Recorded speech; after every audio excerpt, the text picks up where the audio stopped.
Imagine a part of London where the King's Law simply didn't apply. 70-acre area of Southwark ruled not by a judge, but by a bishop who actually profited from every sin. Welcome to the liberty of the clink. Back in the 12th century, the Bishop of Winchester owned this land.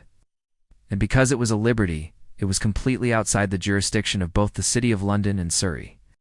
The city banned vice, but the bishop, he licensed it. He even had a huge palace there, and you can still see its impressive ruins on Clink Street today. Now, the most famous residents of this area were the Winchester geese.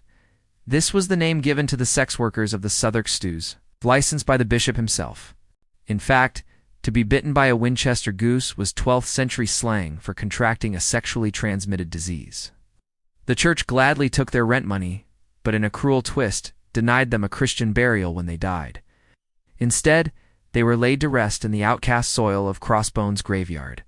Because it was essentially lawless, the Liberty became London's playground.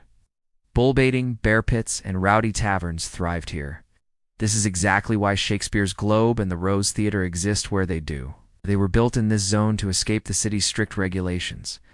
But the bishop had a darker tool at his disposal: the Clink Prison. Established way back in 1144, it's one of England's oldest and most notorious jails. The name Clink is said to come from the sound of a blacksmith's hammer riveting irons onto prisoners. It was a profit-making dungeon where inmates had to pay for everything: their own food, their bedding, and even for the removal of their heavy chains. This strange liberty met a fiery end in 1780 during the Gordon riots, when an angry mob burned the prison to the ground. Today, only the stunning rose window of the palace and the infamous name the Clink remain, a haunting memory of London's original red light district. If you enjoyed this trip back in time, please like this video. Let me know what you think in the comments, and subscribe for part 4. Thanks for watching.